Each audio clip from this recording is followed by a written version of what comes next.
오늘 시간에는 출애굽기 강의 25번째 시간으로서 성막론 첫 번째입니다.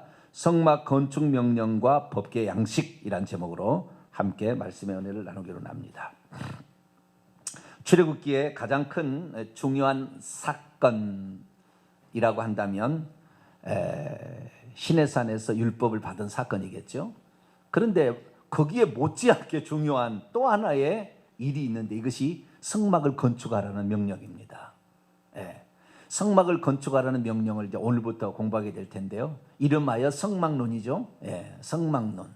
이 성막은 성막을 어떻게 지을 거냐? 이 성막을 지은 목적이 어디에 있느냐? 우리는 그걸 알아요. 성막을 짓게 된 그 목적, 오늘 그걸 살펴볼게요.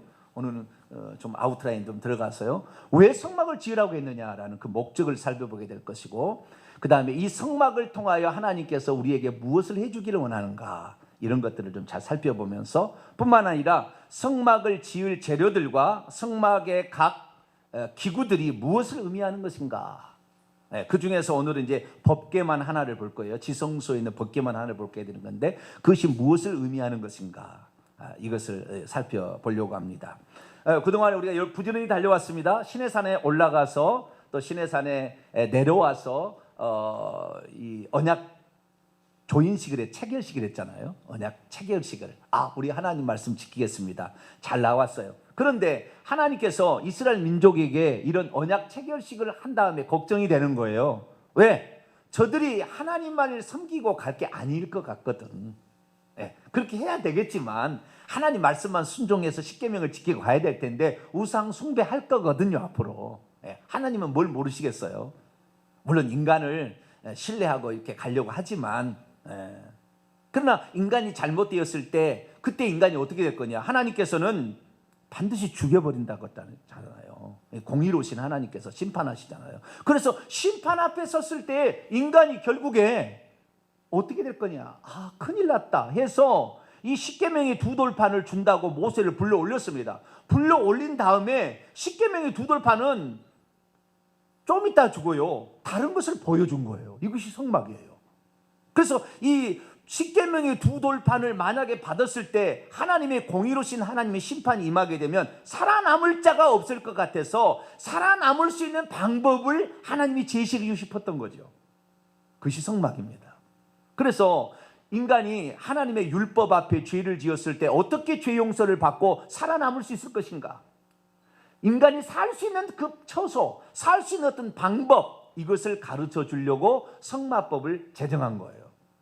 그러니까 이 성막법은 이스라엘 민족에 봤을 때는 상당히 복음이죠, 복음. 은혜입니다, 은혜. 왜? 그것이 없으면 결국 우리는 죽을 거니까. 그래서 하나님께서는 우리에게 이렇게 살아야 된다라는 법을 주셨지만 이 법대로 살 수 없는 인간의 약함을 아셨어요. 그래서 인간이 그 약함 가운데 혹시 넘어지게 되더라도 살 수 있는 방법이 뭐냐? 이것이다라고 하나님이 법을 정해놓은 거예요. 용서받을 수 있는 방법을 정해놓은 거예요. 제가 어렸을 때가 아니라 그 대학 들어가서 20살 정도에 어린이 전도회 가서 훈련을 제가 받았잖아요. 어린이 전도회 가서 5일 클럽인가 뭐 해가지고 훈련을 받았어요. 그 훈련을 받았는데 훈련을 받을 때 반드시 날마다 가서 전도를 해야 됩니다, 애들을. 그래서 애들을 놀이터에서 끌어모아가지고 교회에 데려와서 그 어떤 5일 클럽을 해야 돼요. 그런데 그 애들한테 물어보게 되면은 그 죄를 안 지었다는 거예요. 절대 죄 안 지었다고 해요. 그러면 한마디로 그냥 KOP 시킬 수 있어요. 왜냐하면 이렇게 뭐 얘기하는데 죄를 지으면 지옥 갈 것 같이 표현이 되고 있으니까 절대 죄 안 지었다고 그러는 거거든요. 그런데 한마디 딱 물어보면 애들은 그냥 죄 지었다고 해요. 뭔지 아세요? 간단해요. 엄마한테 물어볼까? 그러면은 바로 꼬리 내려버려. 바로.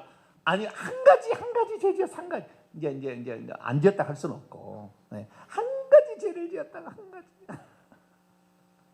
이제 한 가지 죄를 짓든 모든 죄를 짓든 죄를 짓게 되면 그 죄는 반드시 벌을 받아야 되는데, 이 세상에는 감옥을 가지 않더라도 하늘나라에 가면 감옥이 있다. 하늘나라에 들어가기 전에 감옥에 들어가게 된다. 그것이 지옥이다. 이제 그렇게 설명을 해나가죠. 그래서 우리가 죄를 지었을 때에 그 죄를 용서받을 수 있는 방법이 없다고 한다면 큰일 나겠죠. 그래서 그 용서받을 수 있는 방법으로서 하나님은 성막이 필요한 겁니다. 성막이. 뿐만 아니라 다른 여러 가지 방법들이 있습니다. 그래서 오늘 이제 이 성막의 공부에 들어가도록 하겠습니다. 이 성막은 출애굽 25장부터 나오는데 큰 아웃라인 보게 되면 40장까지 나옵니다. 그래서 출애굽 후 2년 1월 1일 날, 출애굽 후 2년 1월 1일 날 성막이 딱 건축되어집니다.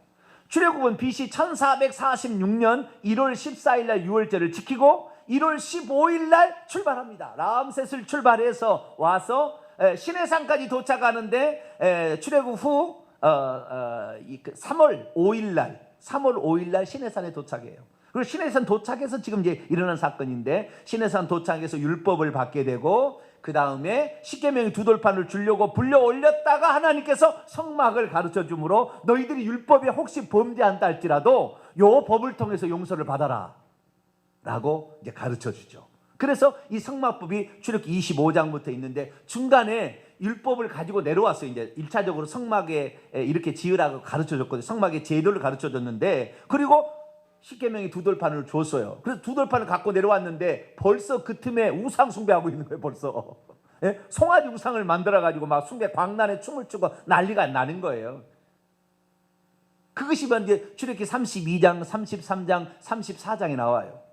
그래서 하나님께서 막 진노하려고 하는데 모세가 그때 간신히 그 고비를 넘기게 만들고, 그렇게 돼서 35장부터 실제적으로 이제 성막을 건축에 들어갑니다. 그러니까 건축 어떻게 하라는 명령이 앞에 우리 이제 25장부터 31장까지 나오는 것이고요. 그 다음에 실제 건축은 35장부터 건축을 해서 40장에 완성이 됩니다.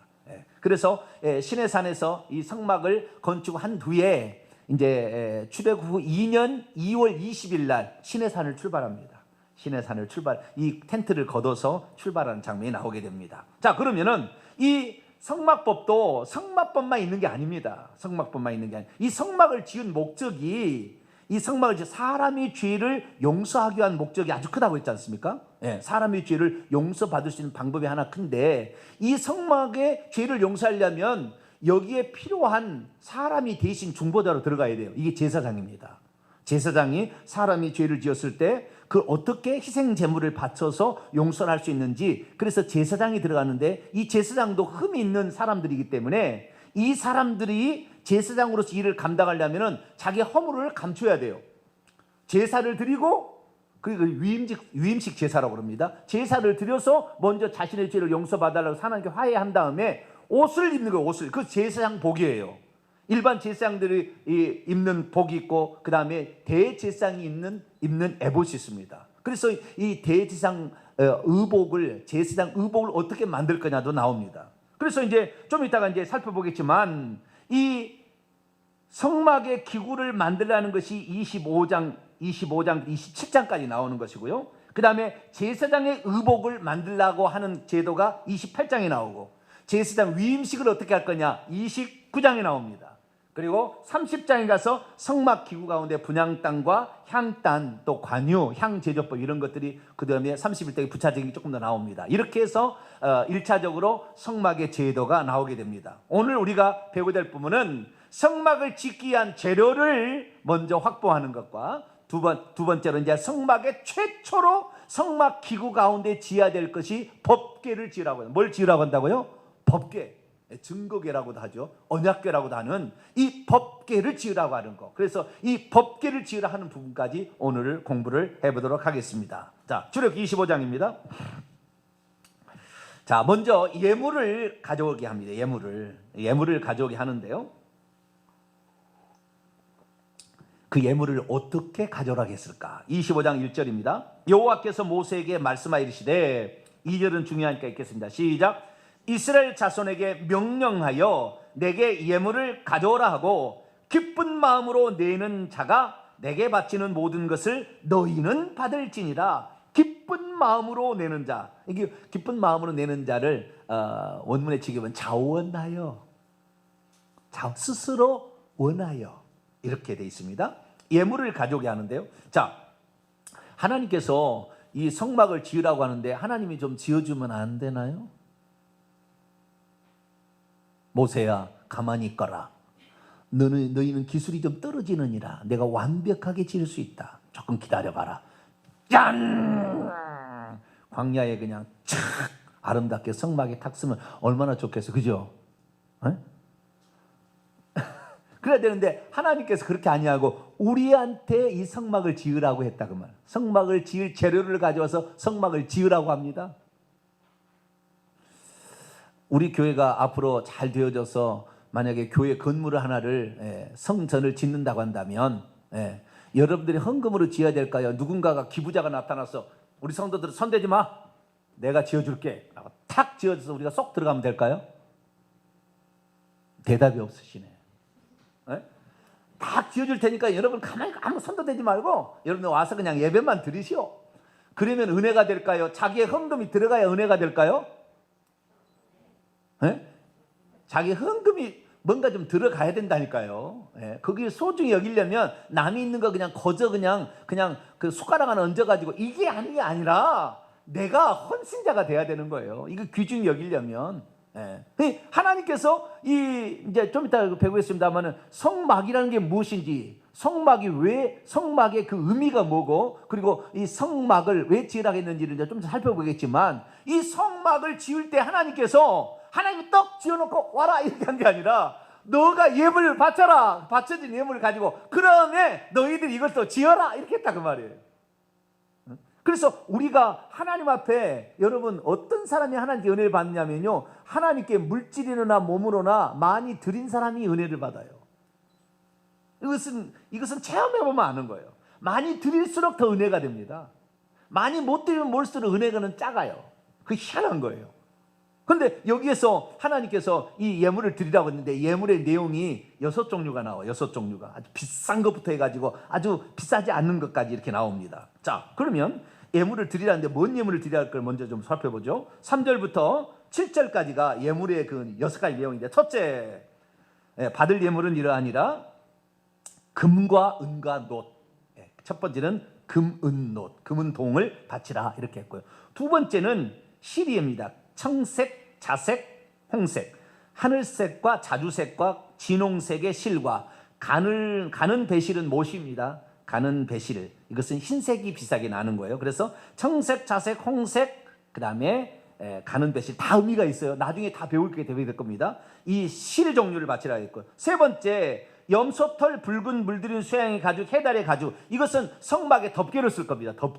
덮개로 쓸 건데요. 이 세 가지가 있고요. 그 다음에 기름과 향입니다. 등료, 광야에 두는 향료와 분향할 향을 만들 향품, 이런 기름과 그 다음에 향품, 이 두 개 나오고요. 그 다음에 여섯 번째로 보석 종류인데요. 호마노, 에봇, 흉패에 물릴 보석, 이렇게 얘기하므로 이 6종류의 바쳐질 것이 있다고 얘기하고 있습니다. 자, 그럼 여러분은 뭘 바치시겠습니까? 흉패에 물릴 보석은 이 12가지 보석입니다. 나중에 보면 12가지 보석이 엄청 비싸겠죠. 뭐 에메랄드, 자수정부, 수마르, 홍마노, 수마르 많이 나오잖아요. 근데 그런 그 보석이 나오는데 어느 것을 바치실래요? 네, 어느 것을 바쳐야 될까 정해진 것이 없습니다.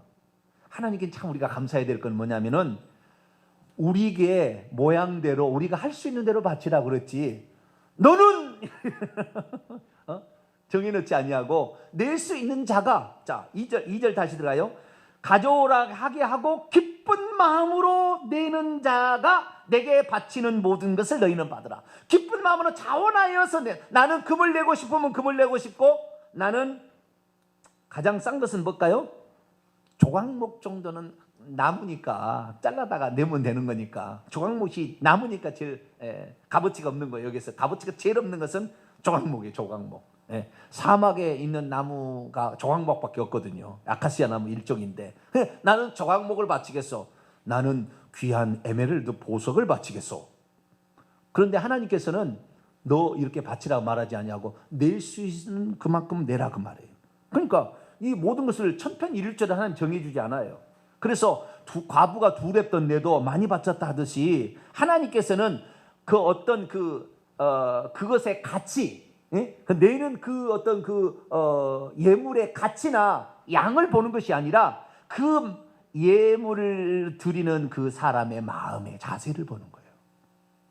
정성스럽게 내가 할 수 있는 최선을 다해서 그렇게 드리게 될 때 하나님은 그것을 기뻐하신다 거죠. 없는 것을 막 억지로 드릴 필요는 없어요. 없는 것을. 그런데 우리가 가진 것을 주님께 먼저 드린다. 예?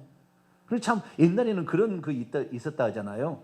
내 집에 있는 것보다 성전에 있는 것이 좋게 하리라. 어떤 사람 그랬다 그러세요. 예? 내 집에 있는 것보다 성전에 있는 것이 더 좋은 것을 먼저 드리리라. 이런 마음의 작정을 산 사람이 있었다 하더라고요. 그래서 엄청 복을 받다는 데 간증을 들었어요. 근데 지금은 그런 간증을 잘 안 합니다만은 뭐 구닥다리라고 생각하는데 어쨌든 그 마음 자세가 얼마나 중요한지 몰라요. 그래서 여기에 여러 가지 예물들이 있는데 이 예물들을 바치라고 할 때 자원하여 바치라. 자, 고린도후서 9장을 볼까요? 신약에서도 그런 말이 나옵니다. 신약에서도.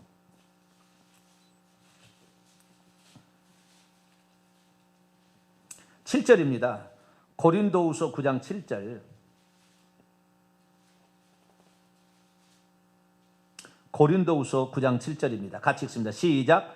각각 그 마음에 정한 대로 할 것이요 인색함으로나 억지로 하지 말지니 하나님은 즐겨내는 자를 사랑하시느니라. 원문을 제가 지급합니다. 각 사람은 그 마음에 이미 정해놓은 것처럼 할 것이요 슬픔으로나, 슬픔이 여기에 그 인색함은 원문을 보니까 슬픔이나 고통이에요.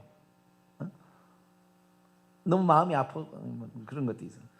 고통을 겪을 필요 없어요. 고통으로나 그 다음에 억지로, 여기서는 강제로 하지 말라. 왜냐하면 하나님은 즐거이 주는 자를 사랑하시느니라. 여기에 사랑한다는 것이 아가페 사랑입니다.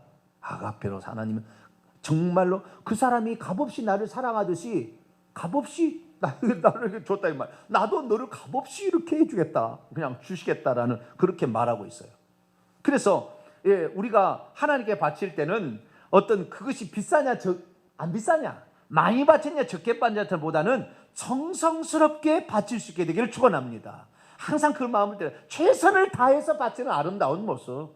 어떤 것은 고린도후서 8장에 보면 힘에 지나도록 자원하여 바친 사람도 있었다고 그래요. 근데 그것은 어쨌든 자기가 최선을 다했다는 그런 표현이겠죠. 그러나 어쨌든 어떤 것을 바치든 간에 양이나 가치보다는 내가 하나님께 정성스럽게 바치는 게 이 정도인가 생각하시고, 내가 이것이 내 믿음이다 이렇게 생각하시고, 주님 내가 이 믿음이 이것밖에 안 됩니다, 이런 마음으로 이것을 바치게 될 때 최선을 다해서 바치는 아름다운 모습이 있게 되는데, 그럴 수 있게 되기를 축원합니다. 그러면 하나님께서는 뭐 예물을 하나님이 주셨습니까? 막 내놓으라고 그러게? 하나님, 우리가 빚쟁이인가요? 하나님 여기서 내라고 했잖아요. 그렇죠? 네. 우리가 빚쟁이인가요? 자, 우리가 여기서 알아야 될 놀라운 사실은, 우리가 이 땅에 올 때 뭘 가지고 태어났습니까? 우리가 이 땅에 태어날 때 뭘 가지고 태어났나요? 그렇지 않죠. 좌우지가 내 것이 아니었는데 부모가 유산으로 물려주었던, 좌우지가 내가 벌게 되었던 간에 좌우지가 내 것에 있었던 건 아무것도 없었던 거예요. 그렇죠? 그러다가 내 것이 된 거거든요. 내 것이 되었으나 이 모든 것이 하나님으로부터 되었다는 것을 인정하는 자가 바칠 수 있는 겁니다. 그러니까 이 지금 이스라엘 백성에게 이걸 바치라 그러는데, 여러분이 광야에 지금 나왔다 그 말이에요. 그런데 이들이 생각해 보세요. 이들이 나올 때 어떻게 나왔습니까? 자, 출애굽기 12장 봐봐요. 출애굽기 12장 35절로 36절.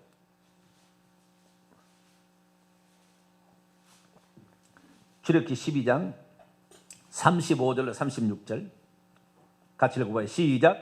이스라엘 자손이 모세의 말대로 행하여 애굽 사람에게 은금 패물과 의복을 구하며 여호와께서 애굽 사람들에게 이스라엘 백성에게 은혜를 입히게 하사 그들이 구하는 대로 주게 하심으로 그들이 애굽 사람의 물품을 취하였더라. 이 출애굽에서 나오던 날 저녁에 애굽 사람에 가서 은금 패물을 달라고 하니까 이 땅에 10가지 재앙으로 쑥대받은 거 아닙니까, 애굽이. 그러니까 자기가 죽게 생겼으니까 빨리 나가달라고 요청하는 그런 편이었어요. 그러니 안 나간다고 하면 큰일 날까 봐. 그래서 이스라엘 사람들이 애굽에서 폐물을 주시오 그러니까 다 줬다는 거예요. 왜? 안 나갔다는 자기도 목숨도 앗아갈 것 같으니까. 그래서 그때 받은 겁니다.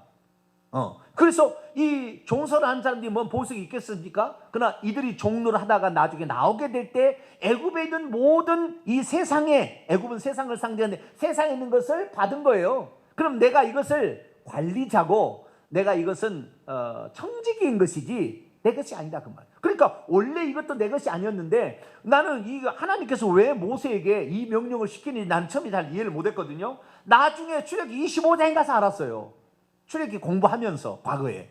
왜? 하나님께서 우리에게 물질을 주는 목적이 어디에 있느냐? 하나님 필요해서 줬다라는 걸 내가 나중에 알게 된 거예요. 어떤 사람은 물질을 더 많이 갖기도 하고 어떤 사람은 물질을 적게 갖기도 하는데 그 물질을 많이 갖게 한 이유는 하나님께서 언젠가 그것이 필요하기 때문에 우리에게 물질을 준 거예요. 이것이 성경의 가르침입니다. 그래서 주님께 우리가 뭔가를 드릴 수 있을 때 없는 것까지 드리라는 건 아니에요. 그러나 우리가 드릴 때 기꺼이 드릴 수 있는 이런 자들을 하나님이 사랑하신다 이 말이에요. 아가페적으로 사랑하신다.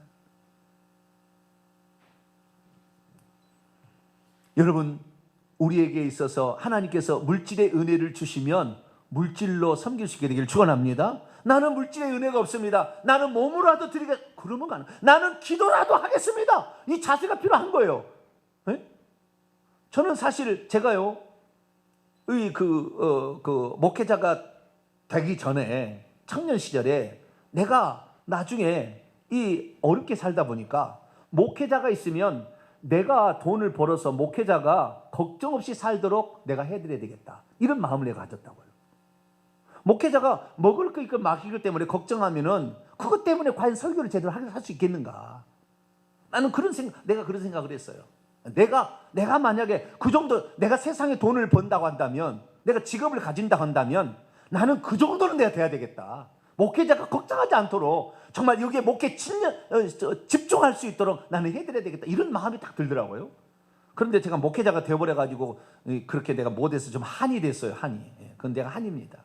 근데 어쩔 수 없고요. 그러나 목회자가 된 이상 나는 이 생각입니다. 전 세계에 어떤 자가 저의 설교를 들은다 할지라도 이 설교로서 천국까지 들어갈 수 있게 합당한 자로서 가장 확실하고 진리고 거짓이 하나도 들어가 있지 않는 불순물이 0.002% 들어가지 않는 순수한 그 말씀, 거짓으로 속여서 그냥 무마시키는 것이 아니라 진실로 그를 사랑해서 이 말씀을 들을 때 생명을 얻게 하는 그 말씀 내가 증거한다면 나는 이것으로 나는 보답한 거다. 나는 하나님이 부르신 목적이에요. 그래서 저는요, 지금도 우리 집사람은 알 거예요. 시간이 없어요. 지금도 성경 보고 지금도 연구하고 지금도 공부하고 있어요. 그만했으면 됐을 수 있을 것 같아요. 제가 목사가 된 지 벌써 몇 년입니까? 21년째, 목사가 된 21년째예요. 지금도 그치지 않았어요. 앞으로 더 잘할 것 같아요. 왜 그러느냐? 내가 증가하는 말이 하나라도 잘못되어져서 그것을 믿고 따라가는 성도들에게 엄청난 영적인, 육적인 손해를 끼친다고 한다면 그 책임을 누가 질 거냐는 거죠. 그 책임을. 나는 목사님 말씀 듣고 추대배 장례에 됐더니 지옥에 떨어졌습니다. 왜 당신은 그것을 잘못됐다고 가르치지 않았습니까? 나중에 그렇게 됐을 때 지옥에서 뭐라고 얘기를 하겠냐고 말이죠. 그래서 어쨌든 모든 사람은 각자 자신의 시간과 달란트와 은사와 능력과 물질이 다 달라요. 그런데 어떤 것을 주님이 달라고 하든 간에 내 것에 있어서 나에게 머무르지 말고 최선의 것을 드릴 수 있도록 말씀도 최선의 것을 밥을 지어서 새로운 밥을 지어서 그다음 이 생명 있는 밥을 지어서 주려고 하는 그런 마음을 가지고 모든 방면으로 우리가 살아가게 된다면 하나님께서 그 사람을 기뻐 받으신다. 할렐루야. 그 사람을 사랑하신다. 여러분, 하나님의 사랑받는 그런 사람이 될 수 있게 되기를 축원합니다. 그래서 이제 재료들이 이제 이렇게 바치라고 하는 것입니다. 이 재료들로 성막을 짓게 됩니다. 간단히만 설명하고 여러분 넘어가겠습니다. 다 나오니까 나중에. 첫째, 금은 노시죠. 금 이런 것은 다 그 성막이 이제 그 크게 세 가지로 구분이 됩니다. 제가 사진을 여러분에게 하나 드렸을 거예요.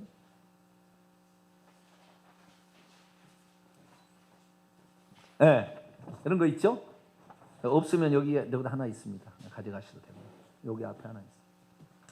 여기 보시게 되면 이게 이제 성막인데요.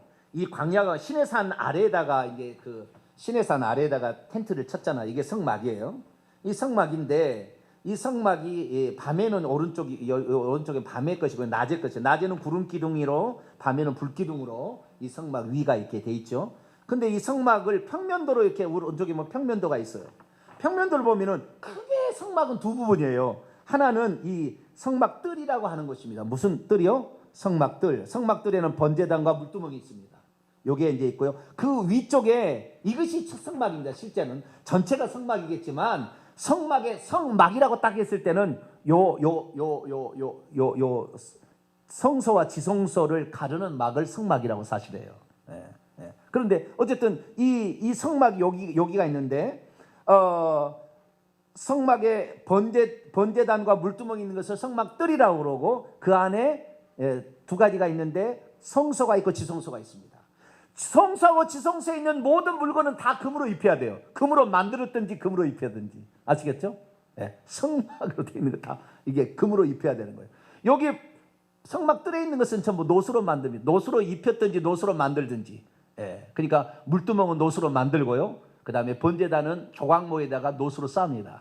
예, 여기 안에 있는 성소나 지성소에 있는 물건은 예를 들어서 등대는 금으로 한 달란트를 쳐서 만드는 거, 금 자체로 만들고 나머지는 전부 다 조각못으로 만들어서 금을 입힙니다. 법계든 뭐 떡상이든 향단이든 다 그렇게 하는 거예요. 그래서 이렇게 그 다음에 동이 있고요. 은은 이 고리 가운데 갈고리 가운데 은이 있어요. 그래서 나중에 구속을 상징하는 건데 그것은 나중에 더 배우도록 합니다. 금은 노시 들어있고 그 다음에 청색, 차색, 홍색 실과 가는 배실. 이것은 이 텐트나 옷, 제상 입는 옷이나 또는 텐트에 관한 이 천 있죠. 이런 모든 것들은 금색, 청색, 자색, 홍색, 가는 배실로 이 네 가지 색상으로서 짜서 만듭니다. 짜서 이렇게 만들어요. 휘장도 그렇고요. 위에 치는 것도 있고 막 이런 거 있습니다. 그 다음에 이 성소와 지성소 이 성막이란 이 성막 위에를 덮는 덮개가 있어요. 이 덮개가 바로 염소털이 1차고 그 다음에 붉은 물들인 수양의 가죽이 2차고 세 번째는 해달의 가죽으로 덮습니다. 이건 덮개고요. 그 다음에 이제 등유, 그 다음에 향. 등유는 이 성소에 들어가게 되면은 7금 촛대가 있는데 7금 촛대에 불을 밝히기 위한 기름을 이렇게 하려고 기름을 바치라고 한 것이고요. 그 다음에 향은 분향단에 가서 성소의 분향단에 향을 사를 때 그렇게 하는 것입니다. 그리고 호마노, 에봇, 이것은 제사장의 의복 가운데 들어갈 건데요. 그 다음에 흉패에 물린 보석도 이 가슴 판결 흉패라고 해서 12가지 보석이 들어갑니다. 이것은 제사장 에봇을 만들기 위한 7절은 제사장 에봇을 대제장과 제사장 그 의복을 만들기 위한 목적으로 이것을 내려갑니다. 그래서 여기에는 성막의 재료뿐만 아니라 성막에서 일할 일꾼들의 옷까지 다 만들 수 있는 것을 가져오라 이렇게 했다는 거예요. 그래서 그것을 내서 성막을 건축을 하게 됩니다. 자, 그러면 어떻게 건축을 하게 되었을까요? 그리고 성막이란 대체 무엇일까요? 8절 성막이 어떤 용도고 무엇 하는 장소인지를 성막이 8절과 9절에서 잘 얘기하고 있습니다. 자, 8절과 9절을 같이 읽어볼까요? 시작. 내가 그들 중에 거할 성소를 그들이 나를 위하여 짓되 물은 내가 내게 보이는 모양대로 장막을 짓고 기구들도 그 모양을 따라 지을지니라. 여기 보니까 내가 그들 중에 거처할 장소. 성막의 목적은 우리로 입장해 봤을 때는 죄 사함을 받기 위한 목적이 제일 큰 거예요. 왜? 하나님 율법 말씀에 우리는 죄가 아닌 사람이 없으니까 죽어 나가 떨어질 거니까 그 성막이 있어야 내가 살 수 있는 유일한 길이라. 그래서 성막은 우리가 죽지 않고 살 수 있도록 하기 위한 우리의 입장에서 볼 때는 그래요. 그러나 하나님의 입장에서는 어떻게 되느냐? 하나님이 거할 집이 마땅치 않았어요. 하나님의 거할 처소예요. 여기 성소라는 것은 거룩한 장소라는 뜻입니다. 하나님이 거하는 거룩한 장소, 이것이 성소고 성막이고 장막이고 나중에 증거막, 법막 막 이런 식으로 나옵니다. 그래서 그 어떤 용도가 어떤 용도에 따라서 그 성막을 부르냐에 따라서 어떤 데는 증거막, 어떤 사람은 법막, 어떤 때는 뭐 성막, 어떤 때는 성소, 어떤 때는 장막 예, 장막이라는 것은 텐트라는 거예요. 그냥 텐트. 예, 그런 의미예요. 장막을 친다 그러잖아요. 이 텐트. 그래서 텐트의 일종인데 이 텐트가 하나님이 들어갈 집이라는 거죠. 하나님이 들어갈 집이에요. 그런데 여러분 생각해 보세요.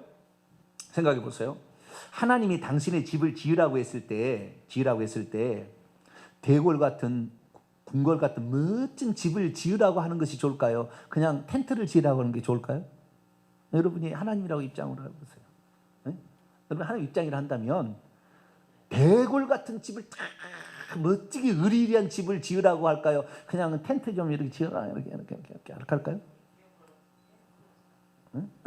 한번 그렇게 생각해 보시라고요. 그런데 조기문 사모님 물 좀 다시 한번 갖다 주세요.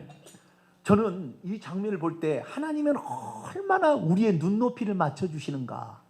나중에 이 성막이 성전으로 바뀝니다. 성전으로 의리의리한 이 세상의 최고의 집을 솔로몬이 지어요. 처음으로 이제 성전을 짓게 되는 다윗이 지으려다가 피를 많이 흘려서 안 된다고 다윗이 지으려고 마음을 가졌어요.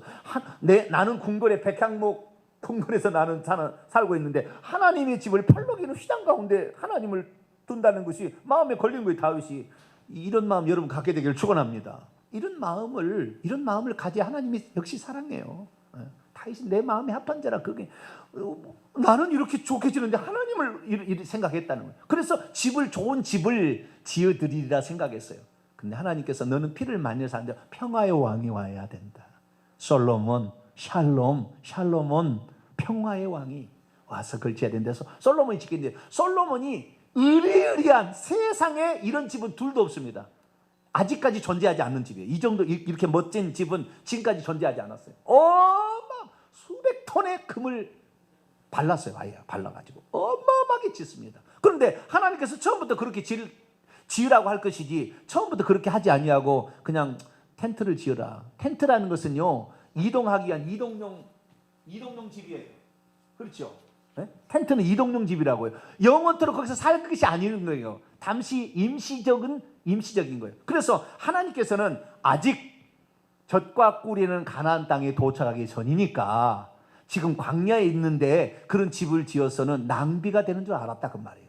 그래서 빨리 뜯고 빨리 이동할 수 있는 텐트 이동용 집을 짓게 한 거예요.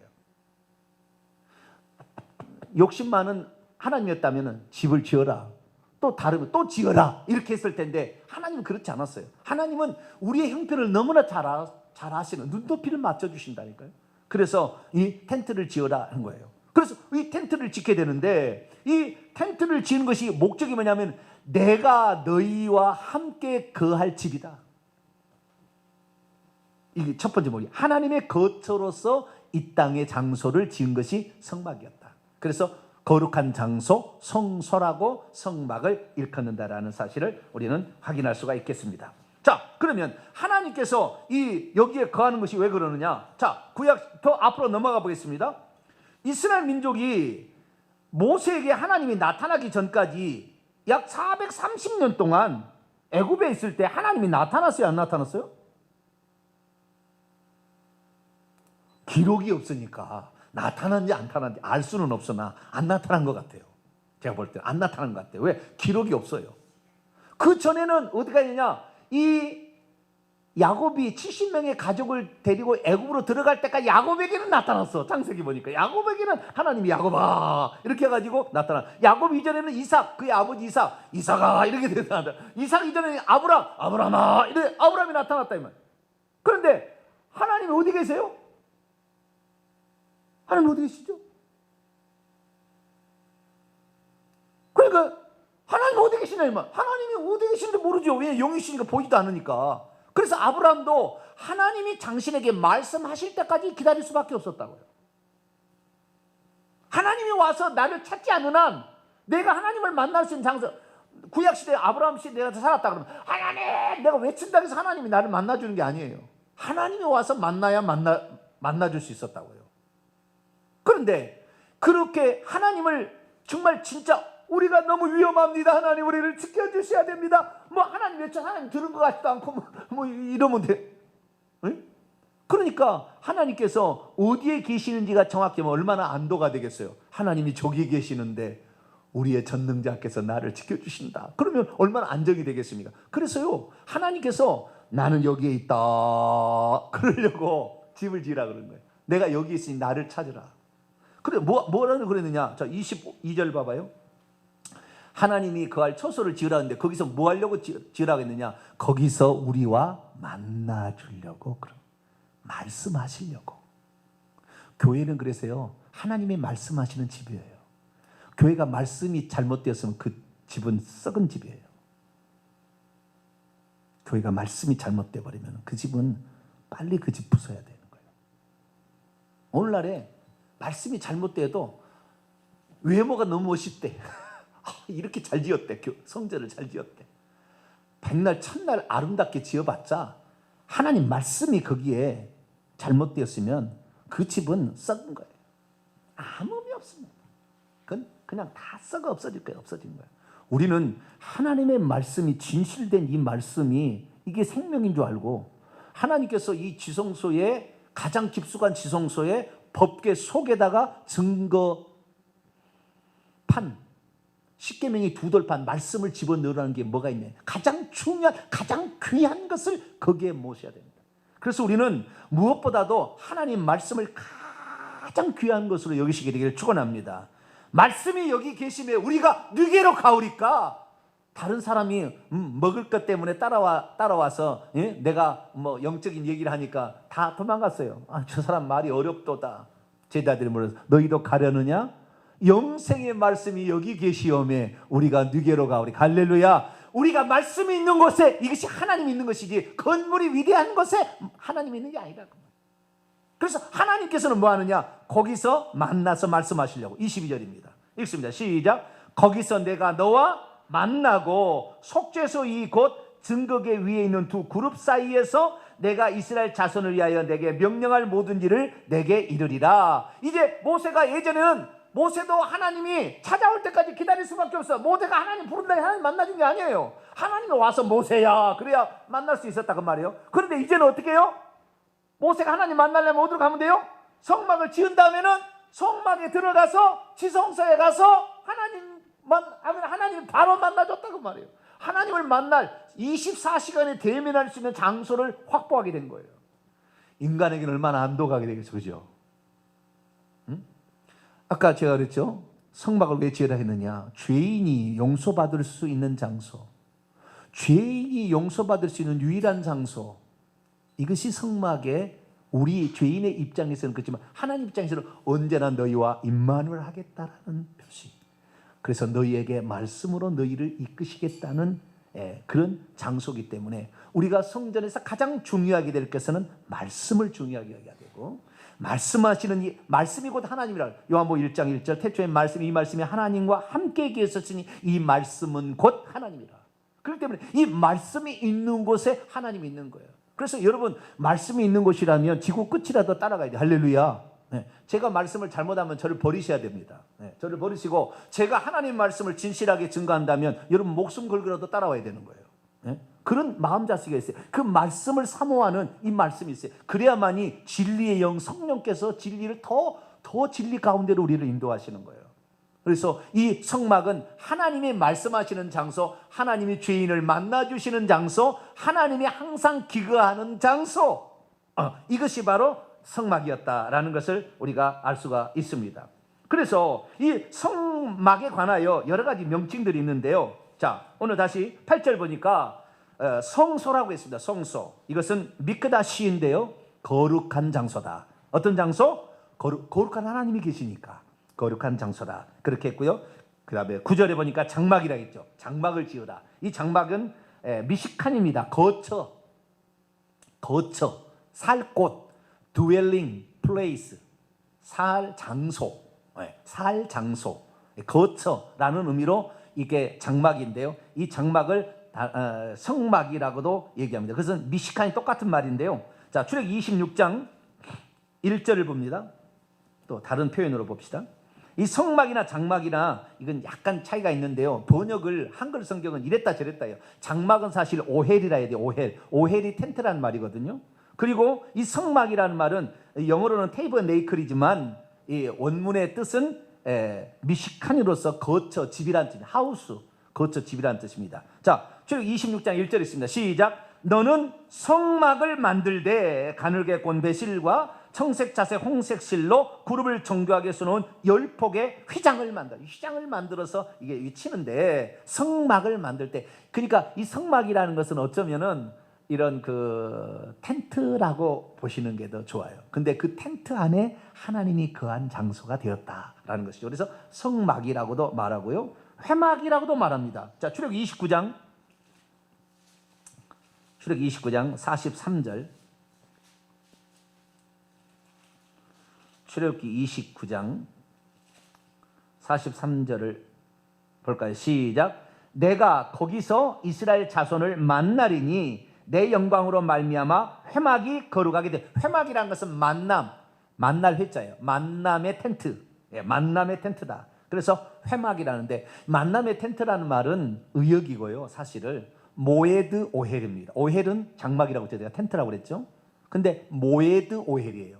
히브리어 원문을 보게 되면 모에드라는 게 뭐냐면, 모에드가 가장 많이 번역된 게 절기입니다. 절기, 축제, 절기라는 말입니다. 그것은 정한 때를 일컫는 말이에요. 정한 때. 하나님이 정한 어떤 때가 있는데, 정한 장소나 정한 때를 이끌 때 하나님이 지정해서 내가 여기 있겠다고 정한 장소라는 의미예요. 그래서 거기 와서 이스라엘 백성이 만났기 때문에 회막이라고 불렀지만, 사실은 정한 장소로서의 텐트다. 너와 내가 만나기 위한 정한 장소로서의 텐트라 해서 회막이라고 불렸다라는 사실을 알게 되었으면 좋겠고요. 민수기 1장 53절에 보면은 레위인은 증거막에 대한 책임을 지라. 증거막. 왜? 여기에서 증거궤가 있고, 증거궤가 법궤요, 증거의 두 돌판, 증거판이 있기 때문에 이게 말씀이죠. 그래서 증거막이라고도 이렇게 불렀고요. 그 다음에 법막이라고 되어 있는데, 법막은 없는 단어인데요, 우리 개혁성경에 와서 바뀌어서 역대하 24장 6절에 법막이라고 합니다만은 우리 개혁 개정판으로 바뀌었어요. 왜냐하면 증거막이었는데 한자로 법막을 그대로 따왔어요. 그래서 이것은 잘못되어서 교정이 되었고요. 신약에 들어와서는 하나님의 처소, 이런 형식으로 이제 바뀌게 됩니다. 근데 이것이 처음에는 텐트였잖아요. 텐트였다가 나중에는 뭘로 바뀐다고요? 집으로 바뀌어요. 집으로. 이것이 성전입니다. 집은 성전이 되는. 그전 텐트 오헬했다가 그 다음에 바이트, 집으로 바뀌어요. 그것이 성전입니다. 성전으로 바뀌었대. 이 성전을 뭐라고 사람들이 불렀느냐? 하나님의 집이라고 불렀습니다. 뭐라고요? 하나님의 집. 처음에는 하나님이 내 집이다라는 것을 직접적으로 말하지는 않았어요. 그러나 하나님께서 내가 거기 왔다고, 내가 거기 있겠다고 그러니까, 텐트가 하나님의 집, 하나님의 집이 좀 초라하잖아요, 사실은. 텐트가 그러면은. 그래서 하나님 집이라 얘기 안 했어요. 나중에 성전을 가장 아름답게 지은 그때부터 사람들은 하나님의 집 또는 여호와의 집이라 이렇게 점점 옮겨갑니다. 그래서 하나님의 집, 하나님이 거기에 계시는 장소라 해서 성전이 되었다가 나중에 이 성전이 파괴가 됩니다. BC 586년에 바벨론 느부갓네살 왕에서 파괴가 됩니다. 그리고 다시 짓게 되는데, 수룹바벨, 포로 귀환했던 수룹바벨이 성전을 다시 한번 BC 516년에 지어요. 그래서 다시 한번 성전을, 이걸 두 번째 수룹바벨 성전이라고요. 이것이 또 한 번 또 파괴가 됩니다. 파괴가 되어서 거기를 완전 파괴는 아니고 많이 파괴가 되어서 보수 공사를 해서 헤롯 대왕이 에돔 족속이었는데 이스라엘 민족의 환심을 살려고 멋지게 이 성전을 46년 동안 아주 멋지게 리모델링을 합니다. 뭐라 한다고요? 오늘날로 리모델링을 해. 그 두 번째 수르바벨 성전에 허물어진 것을 멋지게 만들어가지고 리모델링한 것을 헤롯 성전이라는데, 이것이 두 번째 성전이죠. 두 번째 성전의 개축가 해서 세 번째 성전이라고도 말하기도 할 수 있지만, 두 번째 성전의 완성품입니다. 이것이 예수님 당시에도 지어지고 있었어요. 예수님 당시도 지어지고 있었어요. 그런데 이 성전에 가장 중요한 것이 뭡니까? 법궤예요. 법궤. 왜? 법궤의 속죄소 위에서 하나님이 만든다고 했습니까? 그리고 법궤 안에 말씀이 들어있으니까.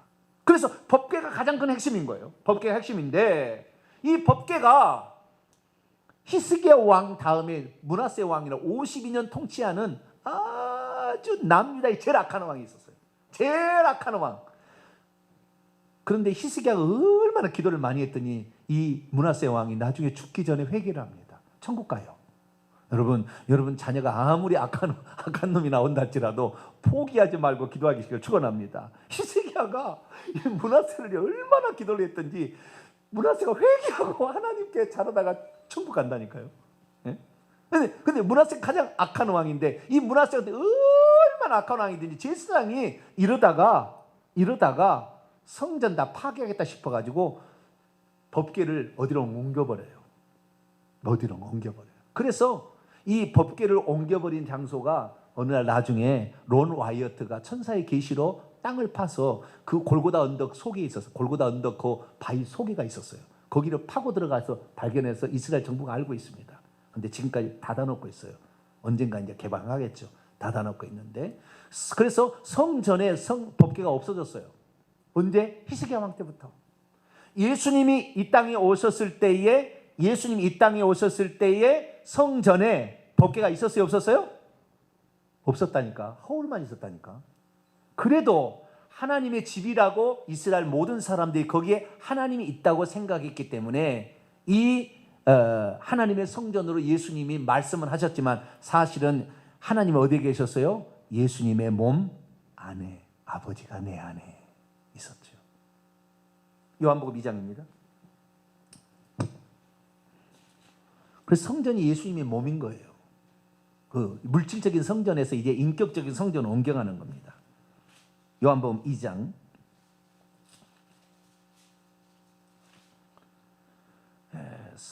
성전을 헐라.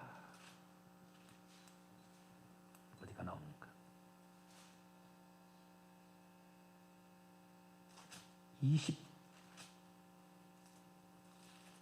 죄송합니다. 2장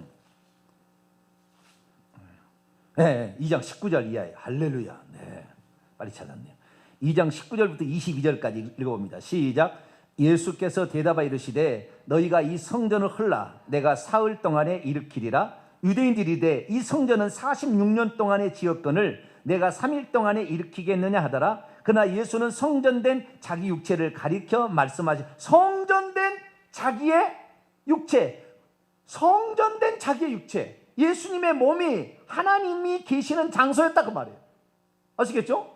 그 물질적인 성전에 법궤가 있었어요, 없었어요? 없었다니까. 근데 거기가 진실인 줄 알고 거기를 이용해서 돈 벌어먹고 있어서 이 성전을 막 더럽히는 내 하나님의 기도하는 집을 뭐요? 강도의 구렬로 만들지 말라. 그러고 막 나중에 예수님이 죽자 그 성전에 휘장이 찢어지면서 그 안에 법궤가 없다는 게 들통났어요. 예수님 돌아가실 때. 그래서 그 예수님의 몸이 뭐라고요? 성전이 돼. 하나님이 계시는 장소, 집이니까. 그래서 예수님 몸에 있다가 예수님이 죽음으로 말미암아 그 하나님의 영이 이제는 성령이 되어서 믿는 자들 속에 들어오시니 고린도전서 3장 16절 너희가 하나님의 성전인 것과 하나님의 성령이 너희 안에 거하는 것을 알지 못하느냐. 할렐루야. 이제는 예수 그리스도를 믿는 사람이 하나님의 성전이. 할렐루야. 이 성전을 그래서 더럽히면 반드시 멸하리라 그랬어요. 그래서 이 세상에 가장 나쁜 죄가 간음이에요. 자기 몸의 죄를 범하는 거예요. 간음으로 가정이 파괴되고 간음으로 모든 게 동성애를 한국이 인정하는 이 난리 법석을 떠는 것은 우리나라를 망하게 하는 가장 빠른 지름길이에요. 우리는 어쨌든 막아야 됩니다.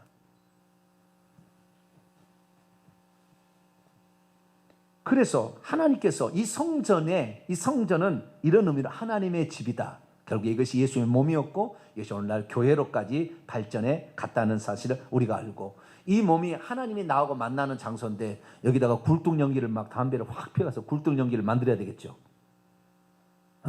여기다 막 술을 막 쳐넣어가지고 막 니나노 닐리리야 그렇게 살아야 되겠죠. 대답이 없으시네. 우리 남자들은 좀 찔릴 수 있어요. 코를 굴뚝연기로 만들고 날마다 여기다 하나님의 성전을 뭘로 만드는 거예요 지금? 하나님의 성전을 굴뚝연기로 만들고 하나님의 성전을 토하는 존재로 이렇게 더럽히는 존재를 만들면 안 좋은. 그래서 예수 믿는 사람은 당연히 술이 끊어지고 담배가 끊어질 수밖에 없다고요. 왜? 성령 충만함을 받으면은. 그러나 처음부터 당신이 예수 믿으려면은 술 끊어야 됩니다. 그렇게 얘기하면 안 돼요. 그러면은 처음부터 그런 사람이 어디 있어요? 당신이 예수 믿으려면 담배 끊어야 된다고. 그렇게 얘기하지 마세요. 교회 와서 성령을 경험하고 성령이 충만케 되면 자동으로 없어질 거니까 그거를 너무 걱정하지 마. 처음부터 교회 나오면 11절 그러면 안 나와야지 이 사람은. 그 얘기 절대 하지 마라. 그 얘기는 처음에. 나중에 그것은 자기가 깨달으면은 그렇게 된 줄 알아요. 그래서 우리는 우리의 몸을 거룩하게 이렇게 잘 이렇게 만들어가길 바랍니다. 다시 출애굽기 25장 9절입니다. 그런데 어떻게 지으라겠느냐? 자, 이제 재료는 이 백성부터 가져오게 했어요. 그 다음에 어떻게 짓느냐? 짓는 것은 하나님이 설계도를 다 보여줍니다. 뭘 보여준다고요? 설계도를 보여줘요. 모양을 다 가르쳐줍니다. 9절, 물은 내가 내게 보이는 그 식양대로 장막을 짓고 기구들까지도 그 모양을 따라 내가 너에게 보여준 대로 지으라. 여러분, 교회를 짓는데 자기가 짓고 싶은 교회를 지으면 안 되고 주님이 원하는 교회를 지어야 돼. 할렐루야. 주님이 가르쳐준 그 교회를 만들어야지 지교회 만들면 안 된다 그 말이에요. 이 목사들은 이걸 명심해야 되는 거예요. 지가 좋아하는 교회를 만들어서 되는 게 아니라 이용해 먹으려고 교회를 이용해서 만들면 안 되는 거예요. 돈 벌어먹기 위한 수단으로 만들어서도 안 되는 것이고, 이것은 오직 주님의 말씀이 선포되는, 그래서 모든 사람이 와서 죄사함을 받고 하나님 말씀으로 무장해서 귀신과 싸워서 이겨서 천국 들어갈 수 있는 사람으로 만드는 장소. 할렐루야. 그렇게 써야 된다는 거예요. 이 성막의 가장 중요한 게 뭐냐? 이제 10절부터 22절까지인데요. 이 성막의 가장 중요한 것은 법궤입니다. 법궤. 궤요, 궤. 궤짝 같은 거예요. 궤짝. 네, 그 궤짝을 만들어야 됩니다. 자, 10절과 11절 읽습니다. 시작. 그들은 조각목으로 궤를 짜되 길이는 2규빗 반, 너비는 1규빗 반, 높이는 1규빗 반이 되게 하고 너는 순금으로 그것을 싸되 그 안팎을 싸고 위쪽 가장자로 돌아가며 금태를 두르고. 자, 제가 사진을 또 볼까요? 법궤. 궤예요. 이 법궤라는 게 율법이 들었다 해서 법궤라고도 하고, 증거궤, 증거판이 들어있다 해서 증거궤라고도 합니다. 언약궤, 언약이 들어있다 언약궤라고도 합니다. 이 궤인데요, 이 궤가 여기 있습니다. 여기에 있는 게 이 법궤인데요, 이 법궤가 가로는 2규빗 반이에요. 한 규빗이 45.6cm니까 2규빗 반은 114cm, 1m 14cm 정도 됩니다. 가로가. 세로가 1규빗 반입니다. 1규빗 반이 어느 정도 되냐면 68.4cm. 높이 똑같아요. 세로와 높이는 똑같아요. 그 높이. 그렇게 크지 않아요. 그렇게 크지 않습니다. 법궤가. 지금 사람에 비해서 요 크기인 거예요. 아시겠죠? 요 크기. 요 크기로 법궤를 만드는데, 이것은 이 법궤는 크게 두 가지로 되어 있는데, 뚜껑하고 그 다음에 본체라고 나눕니다. 뚜껑하고 본체. 뚜껑은 금으로 쳐서 만들어요. 다 금으로 쳐서 달달달 이렇게 올려가지고 두 그룹 천사가 서로 쳐다보게, 안쪽을 쳐다보게끔 만듭니다. 날개를 이렇게 딱 이렇게 위로 해가지고 이렇게 만드는 게 법궤인데요. 이 뚜껑은 금으로 만듭니다. 온전한 금으로 만들, 쳐서 만드는 것이고요.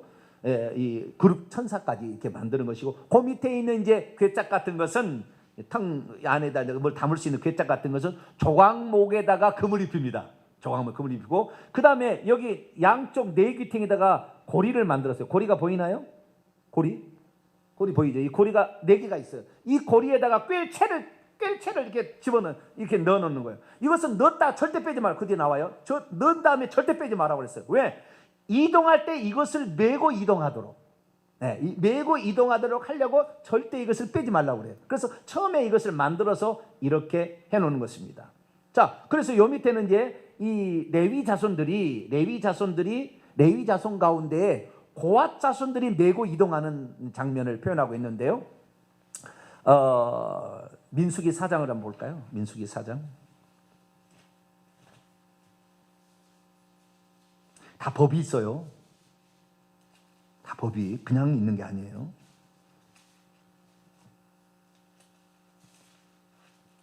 민수기 4장 15절입니다.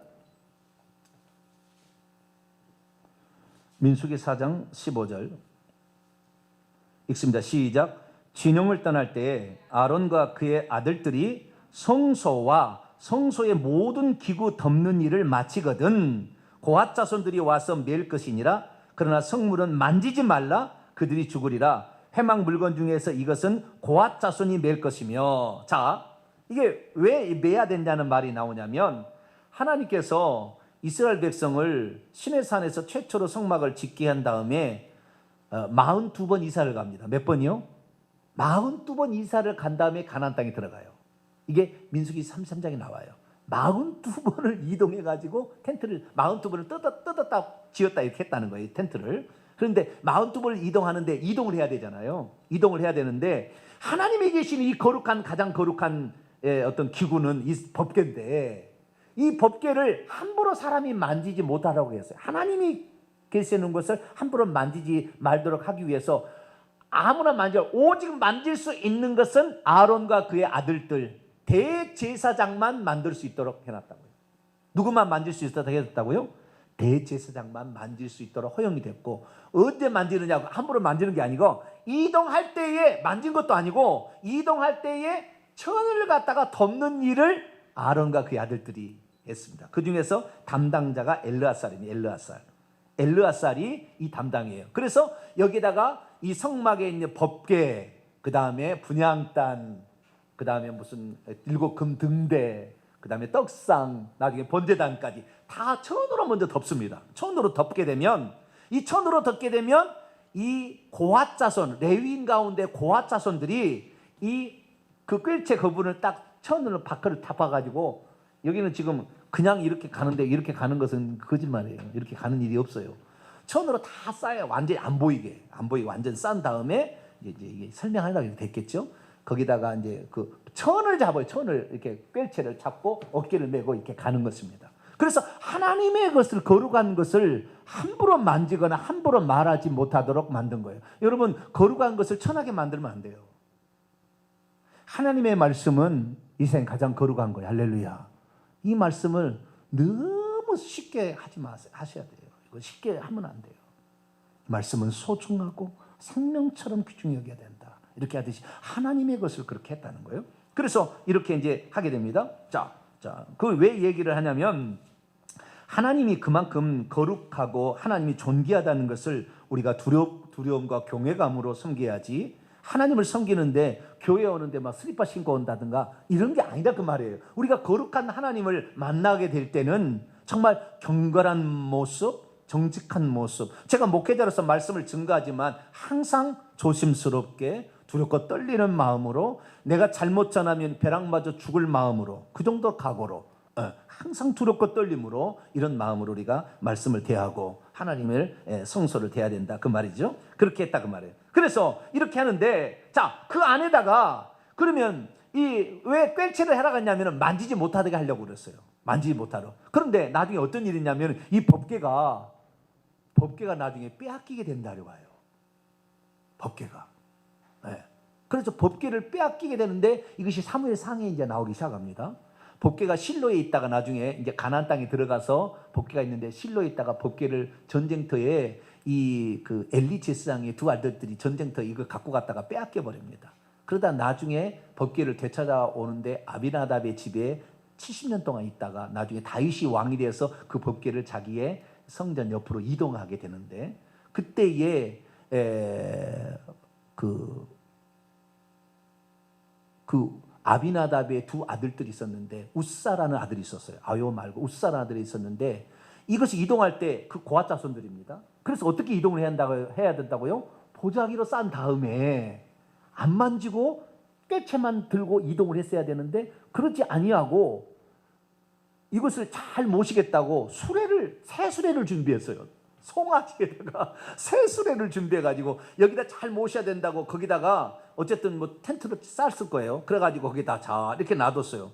그런데 이 수레가 가다가 덜컹 하는 바람에 이것이 그냥 이 법궤가 쑥 한쪽으로 기울으니까 이 우사가 올라가서 손으로 댄 거예요. 즉사해서 죽어버렸어요. 즉사해서. 그래서 우리가 여기서 우리가 이런 걸 이제 사무엘하 6장에 보면 이게 나오는 이야기인데요. 이런 얘기를 우리가 듣고 보면은 우리가 뭘 또 준비해야 되냐면, 우리가 내용도 중요하지만 어떤 형식도 조심할 필요가 있겠구나. 제가 뭐 이렇게 설교하는데, 오늘날 제가 설교하는데 오늘날에는 가운을 안 입잖아요. 그죠? 그런데 가운 안 입고 구약 시대는 이런 예복 안 입고 제사 드린 적이 없다고요. 지금은 그런데 나는 이를 아무래도 목사가 됐다고 해서 가운은 안 입는다 할지라도 청바지 입고 올라오는 건 아니다라는 생각이 들어요. 하나님을 하찮게 여기는 것이 되는 것 같아요. 물론 매번 가운을 입어야 되겠지만 그러나 가운만 입으면 너무 또 자기가 또 목이 무거워져. 그러면 가운 입으면 또 이제 목이 무거워져. 그래서 이것 저것도 뭐 우리가 그냥 마음 자체는 항상 그 마음을 지녀야 된다 그 말이에요.